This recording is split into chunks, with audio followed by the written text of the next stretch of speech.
Hey guys, it's Cameron here again at the Bio5 Institute, and today we're back in the basement. We are going to check out the Bio5 media facility, and it's not like a typical media facility where you think of like pictures and like video. That's not really what it is.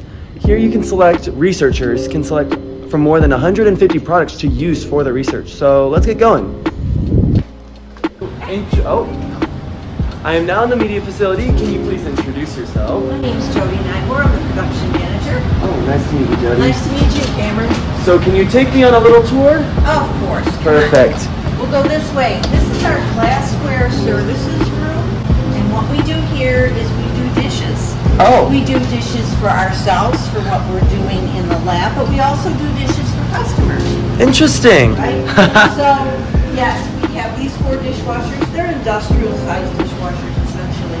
Yes. That's a really big jar. It is. It's 10 liters, which would be roughly about 3 to 4 gallons. Yeah, Okay. It's a pretty big jar. And then these are autoclaves.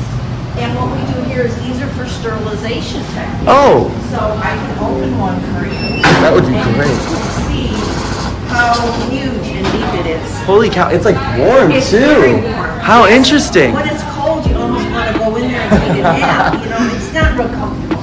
Oh. But anyway, these cards, we can put things on, and then we take and we slide them in there. Oh, okay. And when you autoclave something or sterilize something, it has to be held at 121 degrees C for a very length of time. It Oh, depends interesting. on what you're doing. Okay. So, yes. Perfect. So this would be our glassware section, K1, K11A.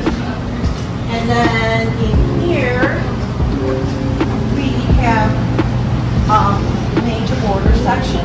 This is chemicals, so essentially any chemical solution that we make in this section right here. And then if you go over here, in this section here, we have all the products that we use to make microbiological media. So like Marcy there is making microbiological plates. Oh, interesting. And that's for when you want to grow bacteria. Oh. So Marcy can say hi to you. She's busy right now, but Hi, Marcy. Yes. And this is Tamara.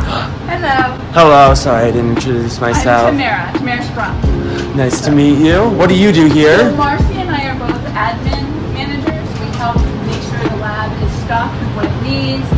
We run the GetGo products, which is basically it's this, but on a much larger scale from another company. And by pulling all the labs together, we are able to save like 50 to 75% off. Oh, okay. Where if a lab just did it by themselves. So they save a lot of money. For example, FBS, which is fetal bovine serum, it is very expensive. Like a bottle will cost, if you get it alone, is like $1,000. And we can get it for like $360 for that lab. Wow. So they get to save a lot of money, and that money can be used elsewhere in their research. Okay. And that's what Marcy and I are constantly looking for ways to find things cheaper for the labs. So the labs all are saving money, and then we're constantly doing that to help them get. We clip coupons, we get everything. That's we great. can to get the labs cheaper. That's great. That's great. Can you guys explain to me a media facility? I don't come from a science background. I think of pictures. That's what I thought when I was first I hired. like to say it's like gooey media. Like media that you would put, like if anyone in science knows about media and you say it's gooey media, like it's not gooey, like I learned that too, like apparently that's a computer term. I didn't know that. So I had to even go a little bit like media that you would get in to grow something. Okay. So everything's different. Interesting, okay. It's called a media jet, or it's a better name is a plate maker. And what it does is it is pouring microbiological plates. So let me show you. This would be a plate, and a lot of researchers here do microbiological, so bacteria essentially. And so they're growing the bacteria on the plates. We make these plates for the researchers. So they'll put in orders. We also have a convenience fridge where we sell these plates too, so they can pick anything up that they want 24/7. If we've done where you do a hand one, and you have to line them up in here in our laminar hood, and you line them up, you have to have your stuff all ready. You have to have your pipette, you have to do it one at a time. Lift, put it in, put it down, get the other one. It takes much, much longer to do that to do this. Yeah, okay. And less chance of contamination too. Interesting. Because you have the UV light that it's with. You are really less contaminated here too. Like you don't have it because it's a laminar hood, but there's always that risk each one you're lifting, where when it's lifted in here, it's the UV light. Well, and you're measuring in each individual measurement, whereas this measurements are consistent because it's automated. Okay. And then on top of that, where you'll see Marcy stopping like this first 5 that will come out, this first 3, she will measure it to make sure that we are consistently consistently giving us what we want. And if it's not, you will change it and calibrate to make sure, or change the settings to make sure you get what you want. So everyone, it's being checked. There's no, checking the machine is doing that. So it's constant checking to make sure it's accurate. That's really cool. Yeah. Okay. So how long have you been working in making media? Is that what you'd say? I've been here at the university for 3.5 years. Okay. However, I have a very wide experience in research and development, teaching, so I've done a variety of things.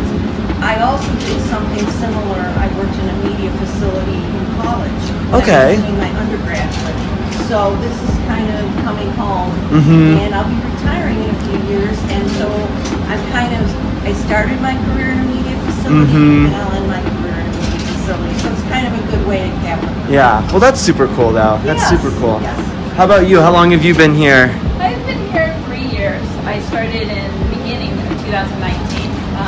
Mine's kind of interesting because I stayed home with my children. I stayed home for 22 years. During that time, I finished my degree. I got my degree in biosciences and a minor in chemistry, and was looking to.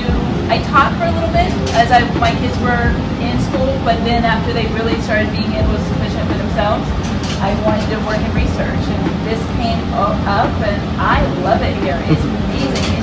It's like you get to help with all research. That's like it's not one little thing, and then you have to stay with that because that can get monotonous sometimes. And so ours is always interesting. You come up with something new, and someone will ask you, "Hey, can you make this?" And we're looking and we're researching it. Yeah, we can get this, and I'm looking for stuff. When COVID hit, I know it was a bad time, but for us, it was very exciting. We were looking for things to make what's called the BTM, the biotransport media, for the test kits, and looking for that. And my part where I was looking for the different products. And, oh no, there's a shortage there. And the supply chains are constantly trying to do stuff in this lab, whether it's getting materials here to make stuff or making new stuff that research is doing something. It's always exciting. Always exciting. So we just got out of the media facility, and if you need any formulas, mammalian cells, anything, they make anything over in this little room, just contact them, and we will also put the links below.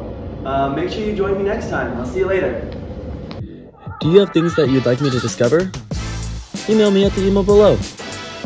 And don't forget to subscribe to our social media. Thanks for watching.